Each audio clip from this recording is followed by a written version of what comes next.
हरि ओम तत्सत हरि ओम तत्सत हरि ओम तत्सत हरि ओम तत्सत हरि ओम। ओम नमः शिवाय ओम नमः शिवाय ओम नमः शिवाय ओम नमः शिवाय ओम नमः शिवाय। हरि ओम तत्सत। सभी महानुभावों को मेरा सादर नमस्कार, सादर वंदे। माताओं बहनों को चरण स्पर्श, सभी छोटों को बहुत बहुत प्यार।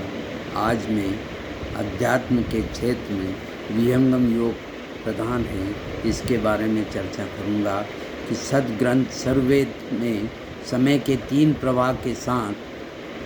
प्रवाह के साथ विचारों में भी उतनी ही गति से परिवर्तन होना स्वाभाविक है। गतिशील जीवन शैली व सामूहिक सोच ने हमें सकल विश्व को एक इकाई के रूप में पहचान करने के कारण विवश कर दिया है।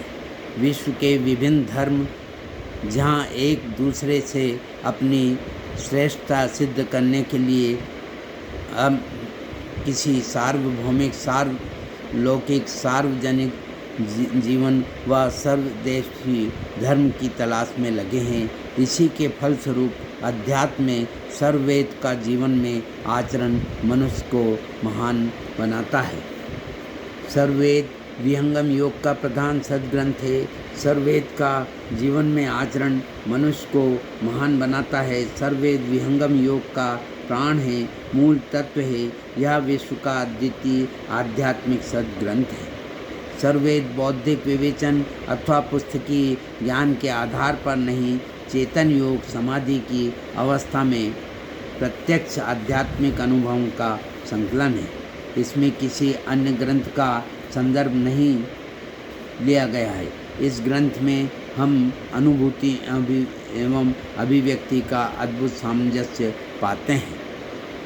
इस महाग्रंथ में परमाणु से परमात्मा तक के समस्त बाह्य तत्व ज्ञान एवं आभ्यंतर भेद साधन को सरल हिंदी भाषा में दोहों के रूप में अनावृत किया गया है। इस दिव्य दोहों के भावपूर्ण श्रवण मात्र से आत्मा के शुभ संस्कार जागृत हो जाते हैं और चेतना ऊर्ध्वमुख होने लगती है। शरीर में थर्राहट हो जाती है, अज्ञान का आवरण क्षय होने लगता है, अध्यात्म अपने शुद्धतम स्वरूप में प्रकट हो जाता है। इसी के तारतम्य में आज स्वागत नित्य गुरुवर संत सुभागम आइए, अध्यात्म विद्या दिव्य ज्योति सोम रस बरसाइए, दोष दुर्गुण दूर करके शुद्ध हंस बनाइए, विश्व शांति नाम मंगल परम गुरु को ध्याइए, वर्ग द्वंद्व शांति दूर कर भाव भेद मिटाइए, अद्भुत मागर योग विहंगम मैं तुमको बतलाऊंगा, यह यदि विधिवत तुम साधन करियो अमर लोक पहुँचाऊंगा।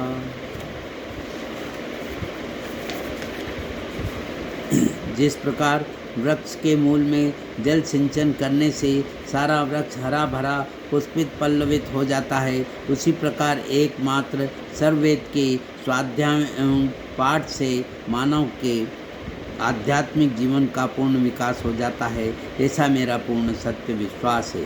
ब्रह्म विद्या प्रकाश है, भक्ति मुक्ति सुखधाम, गाथा यह अध्यात्म है, अमृत सनातन नाम।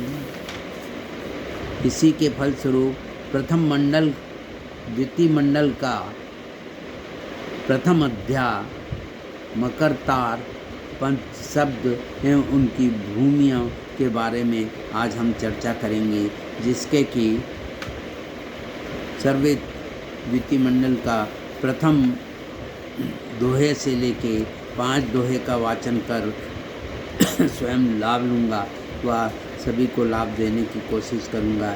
यही मेरे विचार है, यही मेरा सत्य भाव है।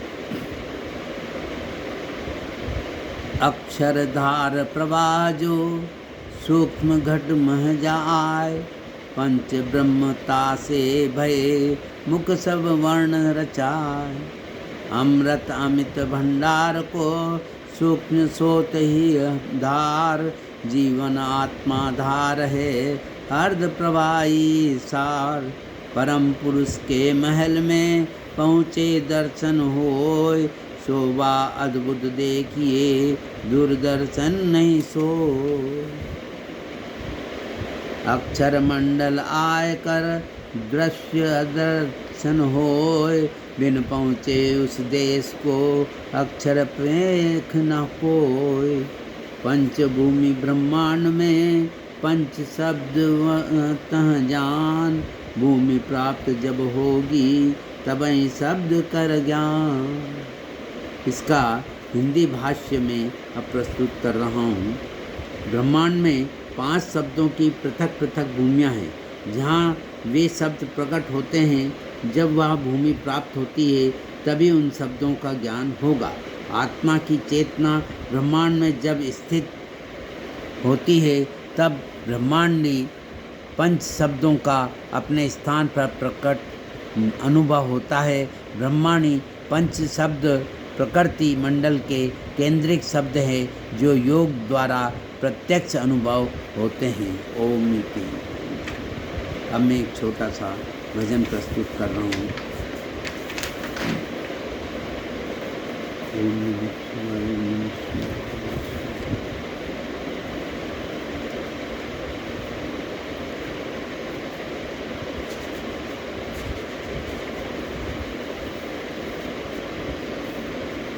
जो कि गणेश जी की स्तुति है। अब तो दया की हो नजर, सुन लो मेरे गणेश जी। अब तो दया की हो नजर, सुन लो मेरे गणेश जी। बुद्धि हमारी शुद्ध हो, विषयों से विमुक्त हो, ऐसी मति पलेट दो, सुन लो मेरे गणेश जी। ऐसी मति पलेट दो, सुन लो मेरे गणेश जी। हरि भजन में ध्यान हो, भक्तों में मेरा सम्मान हो। हरि भजन में ध्यान हो, भक्तों में मेरा सम्मान हो। ऐसी कृपा प्रदान हो, सुन लो मेरी गणेश जी। ऐसी कृपा प्रदान हो, सुन लो मेरे गणेश जी। राम की हमने लीनी शरण, तुमसे लगाई है लगन। राम की हमने लीनी लगन शरण, तुमसे लगाई है लगन। मानो भिखारी समझ कर छोड़ दो गणेश जी। मानो भिखारी समझ कर छोड़ दो गणेश जी। अब तो दया की हो नजर, सुन लो मेरे गणेश जी। ओम।